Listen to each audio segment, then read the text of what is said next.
अस्सलाम वालेकुम dear students, I am Saidur Rahman.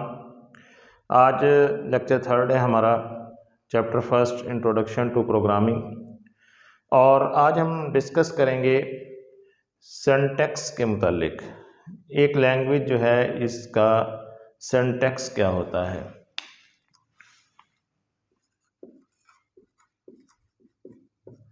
तो यूँ समझ लें कि सिंटैक्स जो है ये ग्रामर ऑफ कंप्यूटर लैंग्वेज हम इसे कह सकते हैं। ग्रामर ऑफ कंप्यूटर लैंग्वेज, क्योंकि हमने जब भी किसी लैंग्वेज में कोई चीज़ हम लिखना चाहते हैं तो उसके लिए हमें उसके वर्ड्स चाहिए होते हैं, उसकी वोकैबुलरी चाहिए होती है, उसके साथ उसके रूल्स को हमें फॉलो करना पड़ता है। ऐसे ही जब हम कंप्यूटर लैंग्वेज में कोई प्रोग्राम लिखना चाहते हैं तो उसके बिल्डिंग ब्लॉक्स, जिन्हें हम यूं कह सकते हैं कि उसके तामीरी अनासिर, यानी कि उस लैंग्वेज के जो अल्फाज हैं उनके बारे में हमें मालूम होना चाहिए, एंड उसके रूल्स, यानी जो उसके लिखने के असूल हैं वो हमें मालूम होने चाहिए। तो इन दो चीज़ों का नाम लैंग्वेज का सिंटैक्स है। तो लैंग्वेज लिखते हुए, कंप्यूटर लैंग्वेज में कोई भी प्रोग्राम लिखते हुए आपको सिंटैक्स जो है उसको फॉलो करना होता है। फॉलो करने से क्या मुराद है कि अल्फाज भी ठीक लिखना होते हैं और उनको जो अल्फाज को लिखना है वो रूल्स के अकॉर्डिंग आपने लिखना होता है, यानी रूल्स के मुताबिक आपने लिखना होता है। अगर लैंग्वेज के अंदर कोई प्रोग्राम लिखते हुए आप किसी रूल की खिलाफ वर्जी करेंगे या किसी लफ्ज़ को मिस स्पेल करेंगे, उसके स्पेलिंग गलत लिखेंगे, तो फिर कंपाइलर की तरफ से आपको सिंटैक्स एरर आएगा। यानी जब वो प्रोग्राम कंपाइल होने लगेगा तो सिंटैक्स एरर आ जाएगा, लिहाजा वो कंपाइल नहीं होगा। तो इसी चीज़ को स्टूडेंट्स लैंग्वेज का सिंटैक्स कहते हैं। वो रूल्स एंड रेगुलेशंस, वो बिल्डिंग ब्लॉक्स, वर्ड्स जो उसमें यूज़ हो रहे हैं उनके स्पेलिंग को ठीक तरह से लिखना और उनको रूल्स के मुताबिक जॉइंट करना, लिखना, स्टेटमेंट बनाना, इसी चीज़ को हम लैंग्वेज का सिंटैक्स कहते हैं। स्टूडेंट्स, हमारा नेक्स्ट टॉपिक है रिजर्व वर्ड्स, जिन्हें हम की वर्ड्स भी कहते हैं। ये ऐसे अल्फाज होते हैं जो लैंग्वेज के अंदर प्री डिफाइंड होते हैं, इनका एक ख़ास मतलब होता है और कोई भी लैंग्वेज में प्रोग्राम लिखने वाला जो प्रोग्रामर है वो इनकी डेफिनेशन को तब्दील नहीं कर सकता, यानी अपनी तरफ से उन अल्फाज को कोई और हैसियत नहीं दे सकता, अपनी तरफ से उस अल्फाज को किसी और तरह से यूज़ नहीं कर सकता, किसी और जगह पे जहाँ पे उनको कहा गया उसके अलावा किसी और तरह से उनको इस्तेमाल नहीं कर सकता। इस चीज़ को हम कहते हैं रिजर्व वर्ड्स। 32 रिजर्व वर्ड्स हैं सी लैंग्वेज के अंदर, 32 रिजर्व वर्ड्स। तो रिजर्व वर्ड्स जो हैं इनको याद करना आपके लिए ज़रूरी होता है। जैसे इंट एक रिजर्व वर्ड है, फ्लोट एक रिजर्व वर्ड है, तो काफ़ी सारे यानी 32 जो हैं ये रिजर्व वर्ड्स होते हैं, जिसमें जो है अगर हम इनको देखें तो auto, double, int, struct, break, else, long, switch, तो ये आप बुक में आपकी पूरी टेबल बना हुआ है। तो ये सारे के सारे रिजर्व वर्ड्स हैं। लेकिन एक चीज़ आपने ज़हन में रखनी है कि जब भी आपने किसी रिजर्व वर्ड को लिखना है तो इसमें आपने कैपिटल लेटर यूज़ नहीं करना, याद रखें। कैपिटल लेटर यूज़ करने की हरगिज़ इजाज़त यहाँ पर नहीं है। अगर आपने इसका कोई भी लेटर, फॉर एग्जांपल आपने इंट को यूँ लिख दिया इंट, तो this is not a keyword, ये कीवर्ड नहीं कहलाएगा। सी लैंग्वेज के अंदर, सी लैंग्वेज जो है ये केस सेंसिटिव लैंग्वेज है। केस से मुराद क्या है? Upper case and lower case, यानी इंग्लिश के जो लेटर्स हैं उसमें दो तरह के होते हैं। जो बड़े हरूफ हैं उनको हम कहते हैं अपर केस लेटर, जो छोटे हरूफ होते हैं उनको हम कहते हैं लोअर केस लेटर। तो सी लैंग्वेज जो है ये केस सेंसिटिव है, यानी इसमें आप जो है स्मॉल लेटर को कैपिटलाइज नहीं कर सकते। लैंग्वेज के अंदर अगर वो स्मॉल है तो उसे स्मॉल ही लिखा जाएगा, और इसी तरह से जो कैपिटल है उसको कैपिटल ही समझा जाएगा। तो अपनी मर्ज़ी से आप ऐसा नहीं करेंगे। सी लैंग्वेज की जो तमाम स्टेटमेंट्स, तमाम फंक्शंस हैं वो ऑल स्मॉल लेटर्स में लिखे जाते हैं, इसलिए कीवर्ड्स जो होते हैं ये भी तमाम जो हैं ये आपने स्मॉल लेटर्स के अंदर लिखने हैं। स्टूडेंट्स, अब हमने देखना है कि एक सी प्रोग्राम जो होता है, सी लैंग्वेज में लिखा हुआ कोई भी प्रोग्राम है तो उसका स्ट्रक्चर, उसकी बनावट कैसी होगी, उसमें कौन कौन सी चीज़ें हमें लिखना होंगी, कौन कौन से सेक्शन होंगे। तो सबसे पहले आपको ये बताऊं कि सी लैंग्वेज के प्रोग्राम में 3 सेक्शन होते हैं, लिंक सेक्शन और हेडर सेक्शन, मेन सेक्शन और बॉडी ऑफ मेन फंक्शन। अब यहाँ पर सबसे पहले हमने ये डिस्कस करना है कि लिंक सेक्शन और हेडर सेक्शन क्या है। स्टूडेंट्स, जितनी भी हम स्टेटमेंट्स, जितने भी फंक्शन हम यहाँ पर यूज़ करेंगे किसी सी प्रोग्राम के अंदर, तो वो फंक्शन जो है वो किसी न किसी हेडर फाइल से ताल्लुक़ रखते होंगे।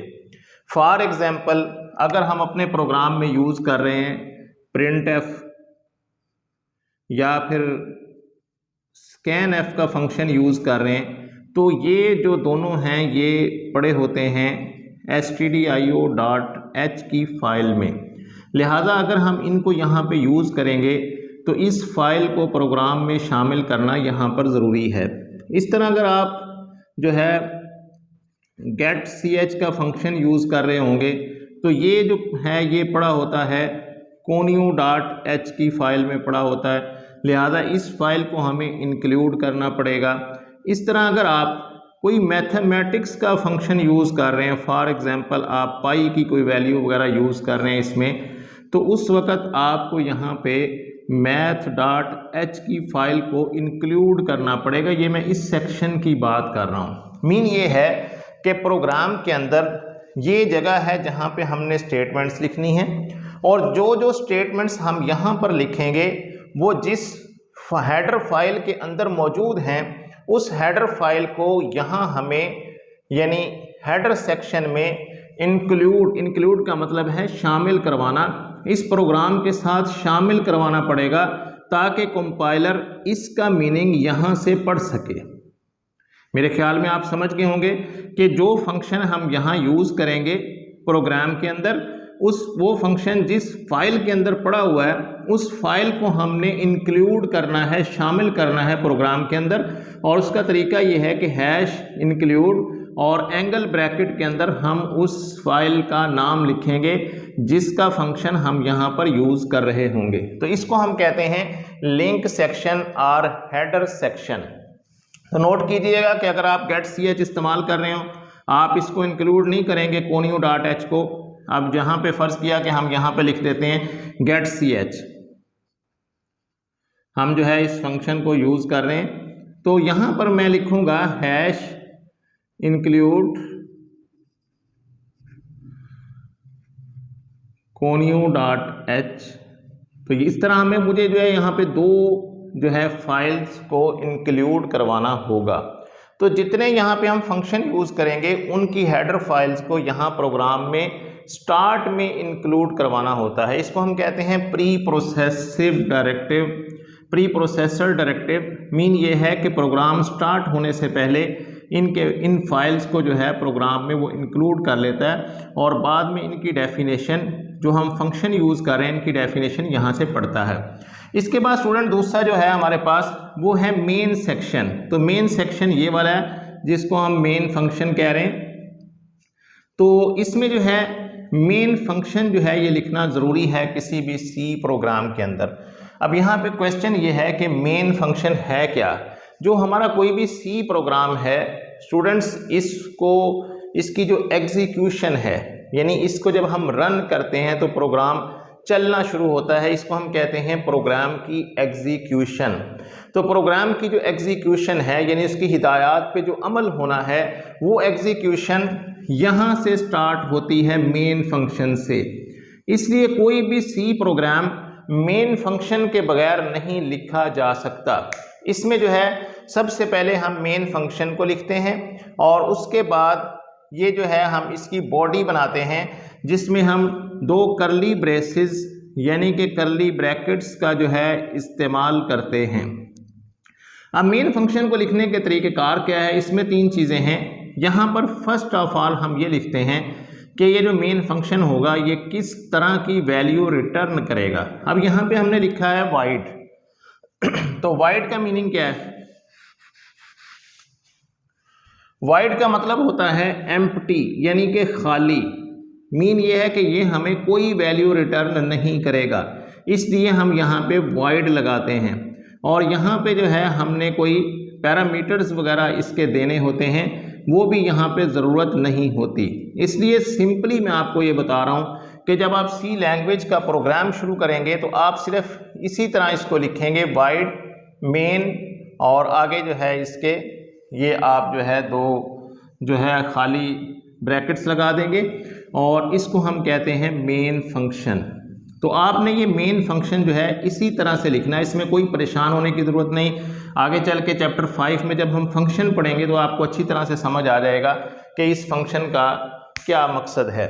लेकिन यहाँ पर जो है यही बातें मैंने आपको बतानी थी कि वाइड का मीनिंग है कि जो वैल्यू कोई भी फंक्शन जब चलता है इसका ये पूरा हिस्सा जो है ये एग्जीक्यूट होता है किसी भी फंक्शन का, तो जिस टाइप की वैल्यू वो रिटर्न करता है वो यहाँ लिखी जाती है। लेकिन यहाँ पे हम वाइड लिखते हैं, मीन के खाली और मेन फंक्शन, और यहाँ पे इसकी जो ब्रैकेट्स हैं ये भी खाली होती हैं। इसके आगे हमें कोई सेमीकोलन वगैरह लगाना नहीं होता।